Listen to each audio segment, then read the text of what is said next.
নমস্কাৰ স্বাগতম জনাইছো আমাৰ চেনেলৰ এনএটি ভিডিঅ'ৰ মাজলৈ পুনৰবাৰ আপোনালোকক আজিৰ ভিডিঅ'টোত আমি যিখিনি ক্যান্ডিডেটে ফৰ্থ গ্ৰেডত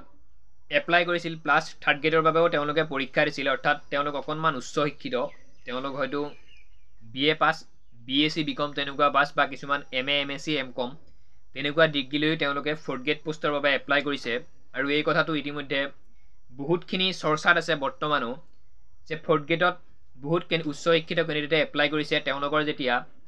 এক্সামটোৰ ৰিজাল্ট তেওঁলোকৰ আহিবই কাৰণ পৰীক্ষা যেহেতু তেওঁলোকে দিব পাৰিছে এপ্লাই কৰিছিল সঠিকভাৱে এপ্লাই কৰাৰ ফলতে তেওঁলোকৰ এডমিট আহিছিল পৰীক্ষাৰ বাবে আৰু এডমিট হোৱাৰ কাৰণে তেওঁলোকে দিব পাৰিছে পৰীক্ষাটো সেইভাবে তেওঁলোকে পৰীক্ষা যেহেতু দিছে ৰিজাল্টটো আহিব তেওঁলোকৰ কিন্তু ৰিজাল্টৰ পিছত তেওঁলোকৰ চাকৰি হ'বনে নহয় বা কাৰ ভুলৰ বাবেও তেওঁলোকে এজন উচ্চ শিক্ষিত হৈ ফৰ্থ গ্ৰেডৰ পোষ্টৰ বাবে এপ্লাই কৰিব লগা হৈছিল হেয়া কাৰোবাৰ ভুল আছিল নে হয়তো নিজৰ অকনমান অৱহেলাৰ বাবেও তেওঁলোকে তেনেকুৱা কৰিছে বা ফৰ্থ গ্ৰেডৰ যিখিনি ক্যান্ডিডেট আছে সেই ক্যান্ডিডেটখিনিক অকনমান হাৰাসমেন্ট কৰো বুলিয়ে তেনেকুৱা কৰিছে সেইখিনি কথা আজি আপোনালোকৰ লগত এই ভিডিঅ'টোত আলোচনা কৰিম কেনেকৈ তেওঁলোকে এপ্লাই কৰিব পাৰিলে আৰু যোৱাবাৰ কি হৈছিল যোৱাবাৰ বহুতো উচ্চ শিক্ষিত ফৰ্থ গ্ৰেড পোষ্টত চাকৰি পাইছিল এতিয়াও তেওঁলোক কৰ্মৰত হৈ আছে এই আটাইখিনি কথা এই ভিডিঅ'টোত আলোচনা কৰিম আপোনালোকে যদি একমত বা ভিডিঅ'টোত যদি আপোনালোকে কিবা এটা হয়তো বিচাৰি পাই এইটো হওক বুলি তো কমেন্ট কৰিব নিশ্চয় আৰু চেনেলত যদি প্ৰথমবাৰ আহিছে আমাৰ চেনেলটি সাবস্ক্ৰাইব কৰিব যদি ফেসবুক পেজত আমাৰ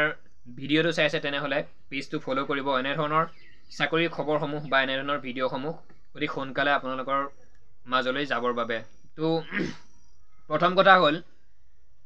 যিখিনি ক্যান্ডিডেটে এপ্লাই কৰিছিল বিএ বিএসসি বিকম সকলোখিনি কমপ্লিট কৰি উচ্চ শিক্ষিত হৈও তেওঁলোকে এপ্লাই কৰিছিল কেনেকৈ এপ্লাই কৰিছিল সেইটো ক'বলৈ গ'লে পোনপ্ৰথমতে আহে তেওঁলোকৰ যিখন এমপ্লয়মেন্ট এক্সচেঞ্জৰ যিখন সাৰ্টিফিকেট সেই সাৰ্টিফিকেটখনত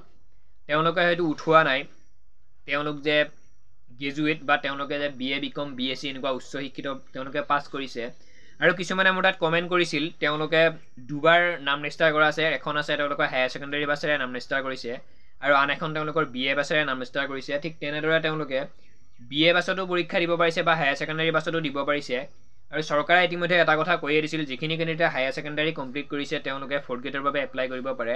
তেনেকৈ তেওঁলোকে হায়াৰ সেকেন্ডাৰী পাছ যিখনৰে তেওঁলোকে এপ্লাই কৰিছিল এমপ্লয়মেন্ট এক্সচেঞ্জৰ বাবে সেইখনৰে তেওঁলোকে ফৰ্থ গ্ৰেডৰ বাবে এপ্লাই কৰিছে আৰু যিখন বিএ পাছৰ বাবে তেওঁলোকে এপ্লাই কৰিছিল এমপ্লয়মেন্ট এক্সচেঞ্জত সেইখনৰে তেওঁলোকে ডিগ্ৰী পাছৰ যিটো এক্সাম তাতো তেওঁলোকে পৰীক্ষা দিছে তো তেনেকৈ চলি আছিল প্ৰক্ৰিয়াটি সেইটো কাৰণে হয়তো কিছুমান ক্যান্ডিডেটে 4-5টা পৰীক্ষা বিএ পাছৰ এক্সাম দিছে তেওঁলোকে হায়াৰ সেকেন্ডাৰী পাছৰ দিছে লগতে ফৰ্থ গ্ৰেড লেভেলৰ 10 পাছ 8 পাছৰ যিখিনি পৰীক্ষা হৈ গ'ল সেই পৰীক্ষাখিনিও তেওঁলোকে দিব পাৰিছে তেনেকৈ তেওঁলোকে পৰীক্ষা দিছে কাৰণ বহুতে এটাই কথা সুধি থাকে যে উচ্চ শিক্ষিতখিনিয়ে কেনেদৰে ফৰ্থ গ্ৰেডৰ পৰীক্ষা দিব পাৰিলে কাৰণটো হৈছে তেনেকুৱা কিছুমান এনেকুৱা চতুৰ ক্যান্ডিডেট আছে তেওঁলোকে তেনেকুৱা কৰে দুবাৰ তেওঁলোকে নাম ৰেজিষ্টাৰ কৰিছে এবাৰ কৰিছে হায়াৰ সেকেন্ডাৰী পাছৰে আৰু এবাৰ কৰিছে বিএ পাছৰে তেনেকৈ তেওঁলোকে আটাইকেইটা পৰীক্ষা দিব পাৰিছে আৰু কিছুমানে দিব পাৰিছে এনে ধৰণে কিছুমানে মানে নাম ৰেজিষ্টাৰে কৰা নাই কাৰণ 2010 চনৰ আগত যিখিনি ব্যক্তিয়ে হয়তো মোতকৈ তেওঁলোক নিশ্চিতভাৱে ডাঙৰ হ'ব যিখিনি ব্যক্তিয়ে গ্ৰেজুৱেট লাভ কৰিছিল তেওঁলোকে গ্ৰেজুৱেশ্যন কমপ্লিট কৰিছিল তেওঁলোকে এতিয়াও সেই নাম ৰেজিষ্টাৰ কি বস্তু তেওঁলোক এতিয়াও সংস্থাপিত হোৱা নাই গতিকে তেওঁলোকৰ অকণমান মনটো হয়তো টেঙাইছে চাকৰিৰ ক্ষেত্ৰত তেওঁলোকে নাম ৰেজিষ্টাৰ কিয় কৰিব লাগে বা তেনেকুৱা ধৰণৰ কথাবিলাকত গুৰুত্ব নিদিয়ে কেৱল কিবা এটা যদি এডভাৰটাইজমেন্ট ওলাই পৰীক্ষাৰ বাবে তেতিয়াহ'লে তেওঁলোকে এপ্লাই কৰি পৰীক্ষা দিয়ে তো তেওঁলোকেতো নাম ৰেজিষ্টাৰ কৰা নাই তেওঁলোকে তেনেকৈ পৰীক্ষা দিছে তেওঁলোকে কেতিয়াও এমপ্লয়মেন্ট এক্সচেঞ্জৰ যিখন সাৰ্টিফিকেট সেই সাৰ্টিফিকেটখনত তেওঁলোকে বিএ পাছ বুলি উঠোৱা নাই তেওঁলোকৰ হায়াৰ সেকেন্ডাৰী পাছ বুলিয়ে উঠাই আছে ঠিক তেনেদৰে তেওঁলোকেও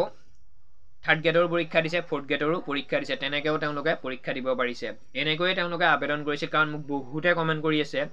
যে কেনেকৈ এপ্লাই কৰিব পাৰে আৰু এটা কথা কেনেকৈ এপ্লাই কৰিব পাৰে মই কৈ দিছোঁ মাজতে যিখিনি ক্যান্ডিডেটে বৰ্তমানৰ তেওঁলোকৰ বিএ পঢ়ি আছে হয়তো 2024তে তেওঁলোকৰ বিএ কমপ্লিট হ'ল কিন্তু এতিয়া যেতিয়া অনলাইন হৈছিল তেতিয়া তেওঁলোকৰ বিএ কমপ্লিট হোৱা নাছিল তেনেকৈও তেওঁলোকে ফৰ্থ গ্ৰেডৰ বাবে পৰীক্ষা দিব পাৰিছে উচ্চ শিক্ষিতখিনিয়ে এনেকৈয়ে উচ্চ শিক্ষিতখিনিয়ে ফৰ্থ গ্ৰেডৰ বাবে এপ্লাই কৰিছে ঠিক আছে তো সেইকাৰণে যিখিনি ক্যান্ডিডেটে এপ্লাই কৰিছে তেওঁলোকৰ এডমিট আহিছে পৰীক্ষা দিছে ৰিজাল্ট তেওঁলোকৰ আহিবই কিন্তু চাকৰিৰ ক্ষেত্ৰত সেইটো অকণমান ভাবিব লগা কথা এতিয়া মানে এখন খেলৰ নিচিনা হৈ আছে ফৰ্থ গ্ৰেড আৰু এফালে বিএ পাছ বা বিএসসি বিকম আটাইখিনি পাছ সেইখিনিৰ ভিতৰত এখন খেলৰ নিচিনা হৈ আছে কোনে চাকৰি পাব কোনে নাপায় সেইটো কাৰণে যোৱাবাৰ কি হৈছিল যোৱাবাৰ যিখিনি উচ্চ শিক্ষিত ক্যান্ডিডেট আছিল ব্যক্তি আছিল তেওঁলোকে কিন্তু ফৰ্থ গ্ৰেডত চাকৰি পাইছিল এয়া চৰকাৰৰ ভুল নে ক্যান্ডিডেটৰ ভুল নে ক্যান্ডিডেটৰ কিবা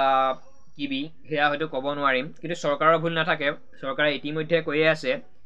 2024 ডিচেম্বৰ মাহৰ একদম লাষ্ট ডিচেম্বৰলৈকে তেওঁলোকে এইখন যিখন এমপ্লয়মেণ্ট এক্সচেঞ্জ কাগজ সেইখন আপডেট কৰিব দি আছে। তো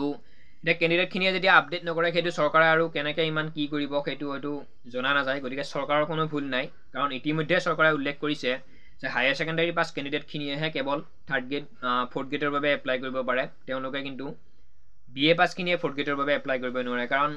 আৰু যেতিয়া এইটো এক্সামটো হৈ গৈছিল, শেষ হৈ গৈছিল, তেতিয়া কিন্তু বহুত নিউজ এনেকুৱা ভাইৰেল হৈছিল যাৰ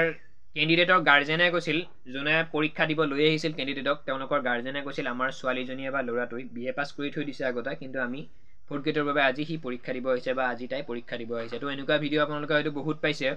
কিয় হ'ব পাৰিছে, কাৰণটো আছিল এইটো, যিহেতু পৰীক্ষা দিছে ৰিজাল্ট তেওঁলোকৰ আহিবই, কিন্তু চাকৰি হয় বা নহয়। মোৰ বোধেৰে BA পাছ যিখিনি কেণ্ডিডেট আছে বা BSc BCom যিখিনি কমপ্লিট কৰা কেণ্ডিডেট আছে, তেওঁলোকৰ কিন্তু 8 পাছৰ যিটো পোষ্ট সেই পোষ্টত তেওঁলোকক কেতিয়াও হয়তো নিদিব, সেয়া মোৰো বিশ্বাস। আৰু যিখিনি কেণ্ডিডেটে যোৱাবাৰ উচ্চ শিক্ষিত হৈও এইবাৰ চাকৰি কৰি আছে তেওঁলোকে 4th গ্ৰেডত, যোৱাবাৰে তেওঁলোকৰ চিলেকশ্যন হৈছিল, এইবাৰ হয়তো তেওঁলোক কৰ্মৰত আছে সেই সংস্থাপনত 4th গ্ৰেডৰ কৰ্মৰত। তো সেয়া কিন্তু কাৰ দোষ, তেওঁলোকেও চাগে এনেকুৱাই কৰিছিল, BA পাছ আছিল তেওঁলোকো, কিন্তু তেওঁলোকৰ নাছিল এমপ্লয়মেণ্ট এক্সচেঞ্জত তেওঁলোকে BA পাছ বুলি বা উচ্চ শিক্ষিত বুলি তেওঁলোকে কেতিয়াও উঠোৱা নাছিল। তো ভিডিঅ'টোৰ যোগেদি হয়তো আপোনালোকে কি বুজিব পাৰিছে গম পাইছে। মই এটাই ইংগিত দিব বিচাৰিছোঁ ভিডিঅ'টোৰ যোগেদি, যিখিনি কেণ্ডিডেটে ডিগ্ৰী কমপ্লিট কৰিছে 2023 বা 2022 চনত যিখিনি কেণ্ডিডেটে ডিগ্ৰী কমপ্লিট কৰিছে, তেওঁলোকৰ কিন্তু 4th গ্ৰেড পৰীক্ষাত ৰিজাল্ট অহাটো আহিব। ভাইভাত গৈ তেওঁলোকৰ হয়তো কিবা অকণমান খেলিমেলি হ'ব পাৰে, সেয়া চৰকাৰৰহে পিছত আমি আপোনালোকে গম পাব বা আমি আপোনালোকক জনাব পাৰিম কি হ'ল বুলি। ইয়াৰ আগৰ ভিডিঅ'ত বা কিছুদিন আগত মই ভিডিঅ' আপলোড কৰিছিলোঁ 4th গ্ৰেডৰ বা 3rd গ্ৰেডৰ ভাইভাৰ ওপৰত কেনেদৰে আপোনালোকক প্ৰশ্ন সুধিব পাৰে, বা যদিও আপুনি উচ্চ শিক্ষিত তেওঁলোকেতো আপোনালোকক সুধিবই, তুমি ইমান উচ্চ শিক্ষিত হৈও BA বা BSc কমপ্লিট কৰিও এটা 4th গ্ৰেড পোষ্টৰ বাবে তুমি কিয় এপ্লাই কৰিছা বুলি এনেকৈতো আপোনালোকক যোনে ইণ্টাৰভিউ লয় আপোনালোকৰ ভাইভা লয় তেওঁলোকেতো সুধিবই। তেতিয়া মই কৈছিলোঁ যে এটা হয়তো টিপছেই দিছিলোঁ, যিখিনি 3rd গ্ৰেড কেণ্ডিডেট আছে তেওঁলোকে 4th গ্ৰেডৰ বাবে এপ্লাই কৰিছে তেওঁলোকৰ টিপছ দিয়াৰ নিচিনাই হৈছিল।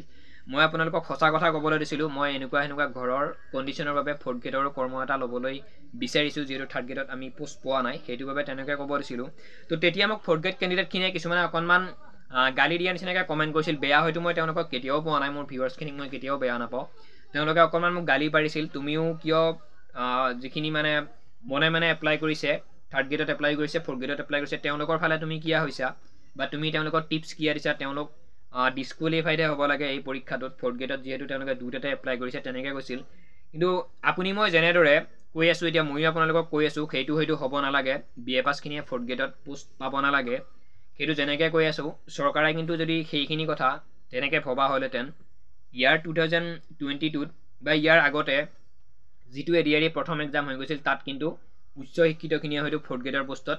চাকৰি নেপালেহেঁতেন। যদি আপুনি মই কমেণ্ট কৰাৰ দৰে বা আপুনি মই ভবাৰ দৰে, আপুনি মই আলোচনা কৰাৰ দৰে যদি চৰকাৰেও সেই কথাটো চালেহেঁতেন, তেতিয়াহ'লে উচ্চ শিক্ষিতখিনিয়ে 4th গ্ৰেডত পোষ্ট নাপালে হয়। এতিয়া তুমি মই বা আপুনি মই যেনেদৰে কৈ আছোঁ কমেণ্টত এনেকুৱা হ'ব লাগে, BA পাছখিনিয়ে যদি 4th গ্ৰেডত চাকৰি পায় আমি কি কৰিম কি নকৰিম তেনেকুৱাকৈ যদি আমি ভাবি থাকোঁ বা আমি কৈ থাকোঁ বা ইউটিউব চেনেলৰ কমেণ্টতহে আমি তেনেকুৱাবোৰ কৈ থাকোঁ, তেতিয়াহ'লে কিন্তু কাম নহ'ব। যদি কিবা আপোনালোকে ডাইৰেক্টলি চৰকাৰক কিবা ন'টিচ দিব পাৰে বা দৰখাস্ত দিব পাৰে বা কিবা প্ৰমাণ দিব পাৰে যে এইজন কেণ্ডিডেট BA পাছো হৈও 4th গ্ৰেডত এপ্লাই কৰিছে, তেতিয়াহে হয়তো কাম হ'ব। তো সম্পূৰ্ণ ভিডিঅ'টো ইমানেই আছিল, কাৰণ মোক বহুতে কৈ আছে কেনেদৰে এপ্লাই কৰিছিল বা কি হ'ব কি নহ'ব, তেওঁলোকৰ চাকৰি হ'বনে নহয়। চাকৰি হ'বনে নহয় সেইটো ক'ব নোৱাৰি, কিন্তু যোৱাবাৰ এটা নিউজো মই পাইছিলোঁ, বহুত BA পাছ কেণ্ডিডেটক যিটো 8 পাছৰ পোষ্ট আছে 4th গ্ৰেডৰ সেই পোষ্টটোৰ পৰা তেওঁলোকক বিৰতি দিছিল, তেওঁলোকে আৰু সেই পোষ্টটোত চাকৰি কৰিব নোৱাৰে বুলি তেওঁলোকে কৈছিল। কিন্তু BA পাছ কেণ্ডিডেটে 10 পাছৰ যিটো পোষ্ট 4th গ্ৰেডৰ পোষ্ট হয় তাত কিন্তু এতিয়াও কৰ্মৰত হৈ আছে, এতিয়াও চাকৰি পাই আছে। তো এইবাৰো কি হ'ব সেয়া হয়তো আমি চাব লাগিব, এতিয়া বৰ্তমান ক'ব নোৱাৰি তেনেকৈ। তো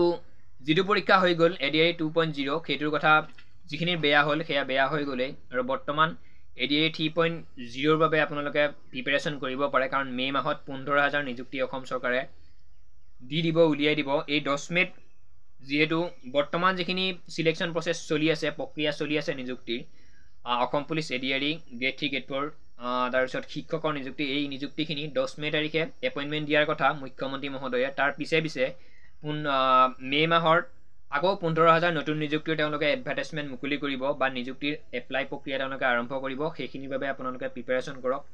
কোনোবাই BA কমপ্লিট কৰিছে, কোনোবাই BSc BCom কমপ্লিট কৰিছে, কোনোবাই পঢ়িব পৰা নাই সেইটো বাদ দিয়ক, সদায় নিজৰ বেষ্টটো দিয়ক।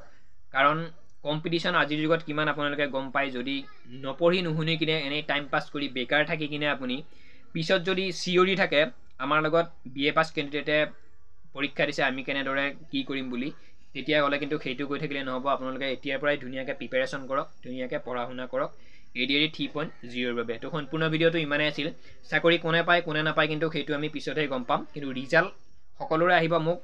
যিখিনি কিছুমান কেণ্ডিডেটে মোক কমেণ্টো কৰিছে, যিখিনি 4th গ্ৰেডত এপ্লাই কৰিছে মনে মনে, হয়তো তেওঁলোকেও কিছুমানে কমেণ্ট কৰিছে, দাদা আমি কমপ্লিট কৰিছোঁ ডিগ্ৰী কিন্তু 4th গ্ৰেডৰ বাবে এপ্লাই কৰিছোঁ, আমি পৰীক্ষা দিব পাৰিছোঁ, আমাৰ ৰিজাল্টটো আহিব নে নাহে। তেওঁলোককো মই কৈ দিছোঁ তোমালোকৰ ৰিজাল্ট আহিব ভাইভাত, কিন্তু তোমালোকে হয়তো পাছ কৰিব পাৰা নে নোৱাৰা বা তেওঁলোকে পাছ কৰাই দিয়ে নে নিদিয়ে চৰকাৰে, সেইটোহে লক্ষণীয় হ'ব। সেইটো আপোনালোকে পিছত গম পাব। তো ভিডিঅ'টো হয়তো কনফিউজ আপোনালোকৰ মৰি গৈছে,